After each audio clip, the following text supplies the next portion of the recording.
Estimados estudiantes, una vez abordados los temas generales del derecho del trabajo, así como su evolución histórica, es importante conocer la parte sustantiva del derecho del trabajo, iniciando con una figura importantísima como base de la relación de trabajo y son los contratos individuales de trabajo. Esto lo podemos ubicar en el artículo 19 del Código del Trabajo, Ley 185. El objetivo a alcanzar en esta unidad es conocer los elementos y características del contrato. El subcontenido a desarrollar es la duración de los contratos individuales de trabajo, suspensión y sus causas, pruebas del contrato de trabajo, terminación y sus causas. Es importante definir lo que son los contratos individuales de trabajo, y este no es más que el convenio verbal o escrito, individual o colectivo, temporal o indefinido, que suscribe una persona natural llamada trabajador con otra persona natural o jurídica llamada empleador en virtud de una relación de trabajo para ejecutar una obra o prestar un servicio personal. En este sentido, es importante tomar en consideración que para la celebración de los contratos de trabajo debe de tomarse ciertos requisitos fundamentales y esenciales para poderse concertar el mismo, tal como la capacidad para contratar. En este particular existen dos artículos en nuestro Código del Trabajo que hace referencia a este aspecto, el cual el artículo 22 explica que son capaces para contratar en materia de trabajo a partir de los 16 años. El artículo 131 hace referencia a que la edad mínima para trabajar mediante remuneración es a partir de los 14 años. En ambos casos, es importante que aquellos empleadores que contraten la mano de obra de adolescentes trabajadores requieren de la autorización del Ministerio del Trabajo, en la cual figura como sus representantes o tutor, mamá o papá o cualquier persona o familiar que se encuentre a cargo de ella. Dentro de las características de los contratos de trabajo, podemos señalar que son onerosos. ¿Por qué son onerosos? Porque cada contratante obtiene su beneficio a cambio del sacrificio del otro. Sinalagmático, las partes contraen obligaciones recíprocas. Tracto sucesivo, el contrato no termina con un solo acto. Consensual, se perfecciona con el simple consentimiento de las partes. Bilateral, se celebra entre dos, trabajador y empleador. Principal, porque no se requiere ni se necesita de otro contrato u otro instrumento jurídico legal para poder validar el contrato individual suscrito entre los sujetos de la relación de trabajo, que son empleador y trabajador, llamándose administrativamente en la actualidad como persona trabajadora y persona empleadora. Dentro de los elementos esenciales del contrato de trabajo, vamos a hacer referencia a tres importantes elementos, que esto hace la distinción entre los elementos que debe de contener el contrato de trabajo con los contratos de servicios profesionales, el cual hoy por hoy es una modalidad la cual los empleadores suscriben o elaboran contratos de servicios profesionales y exigen a los trabajadores firmarla para poder deslindar responsabilidades en el ámbito laboral.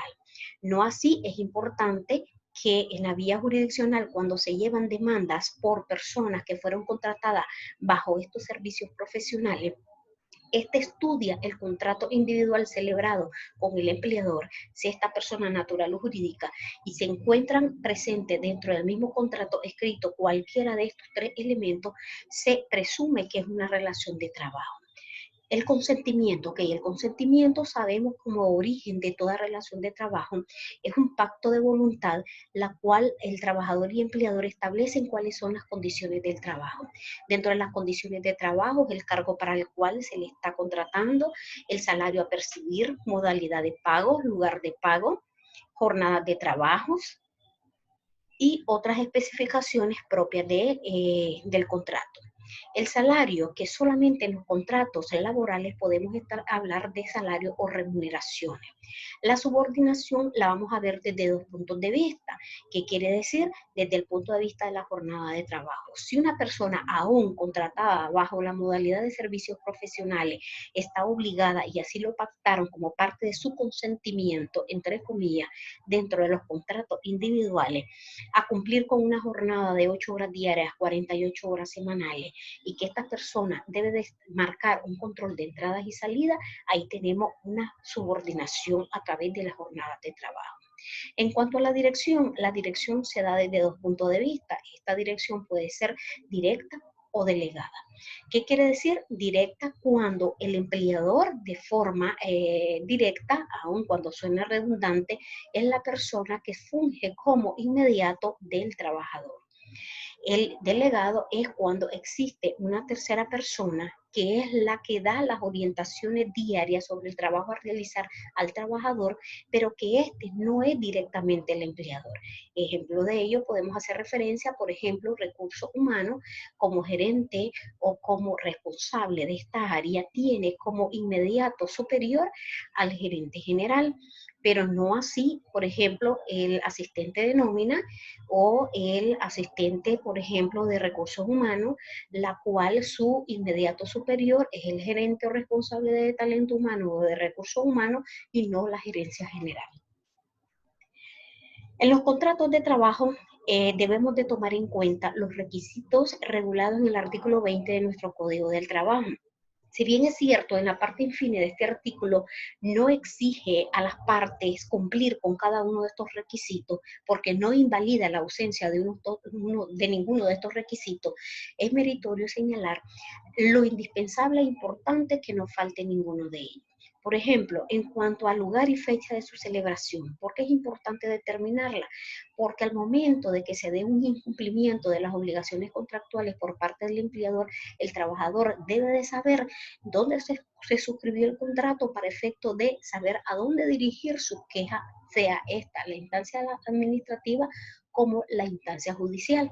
En la fecha de su celebración es para poder determinar e evidenciar tanto las autoridades administrativas como judiciales del trabajo y de seguridad social la fecha de que inició la relación de trabajo.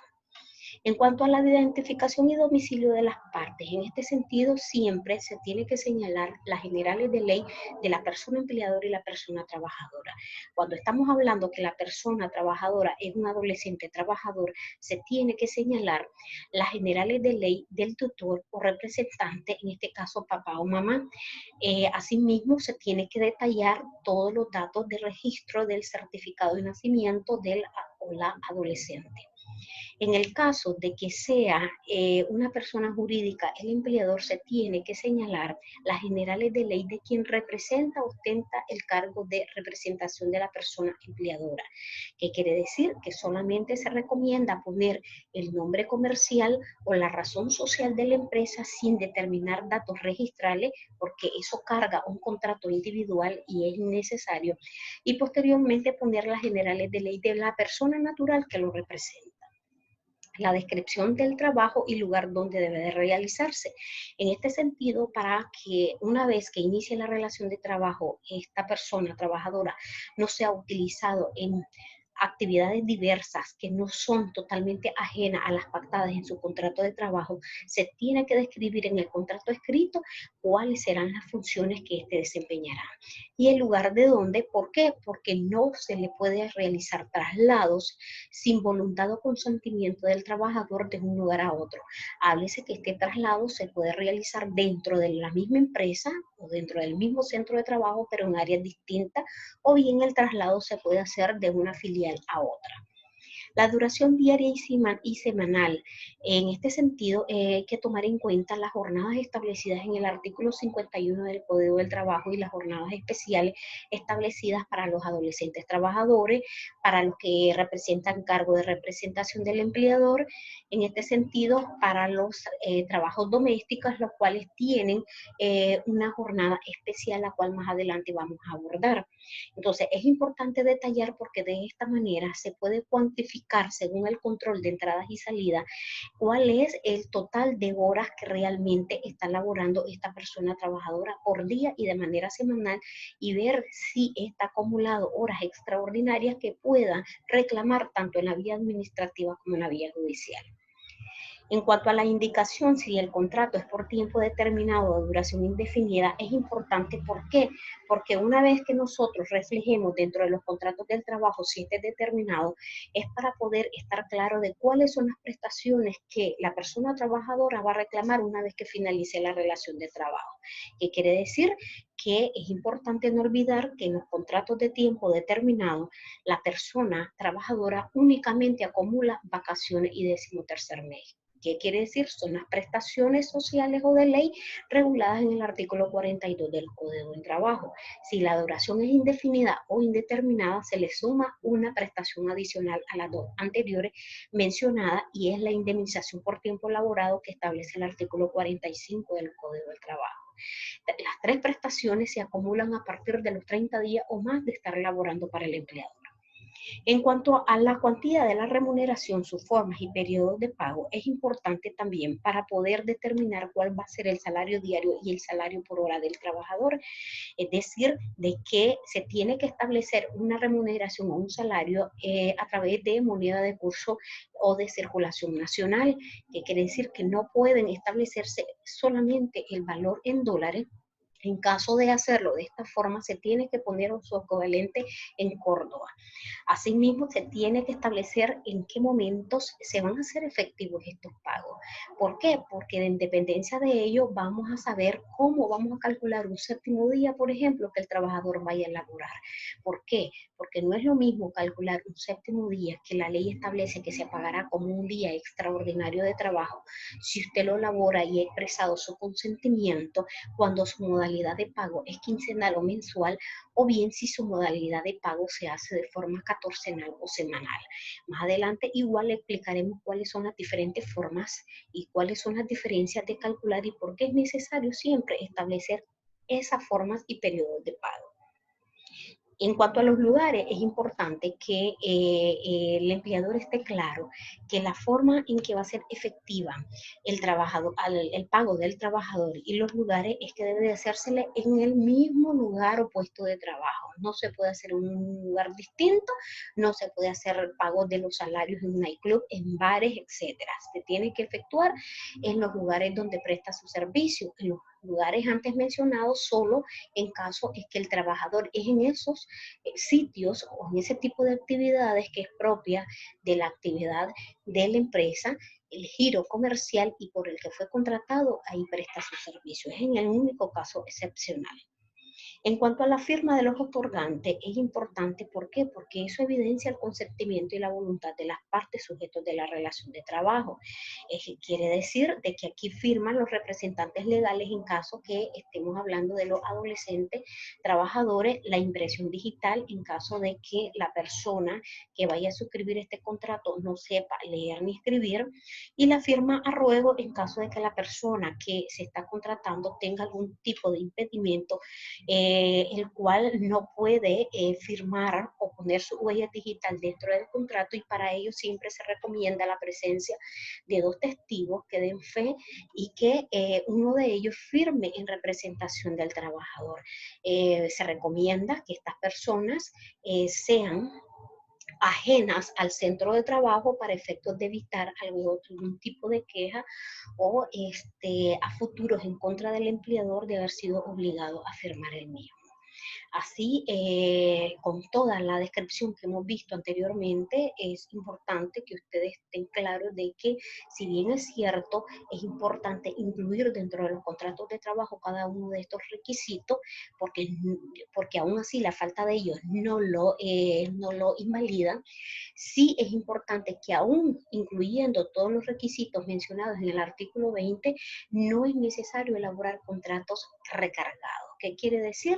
De que muchos empleadores incluyen dentro de los contratos individuales obligaciones y prohibiciones del trabajador. Estos perfectamente pueden incluirlo dentro de un reglamento interno de trabajo, pueden incluir dentro de las fichas ocupacionales, la cual no es necesario insertarlas del mismo. Sí es cierto que se ha hecho una modalidad, también una costumbre, insertar dentro de estos contratos las famosas cláusulas de confidencialidad, la cual hoy por hoy es una táctica que los empleadores están utilizando para efecto que el trabajador, una vez que cese la relación de trabajo por cualquiera de las causas que más adelante vamos a detallar, no venda ideas o no dé a conocer todos los secretos de operaciones o de administración que la empresa tiene, que se yo, a la competencia o a terceros para poderse lucrar o beneficiar.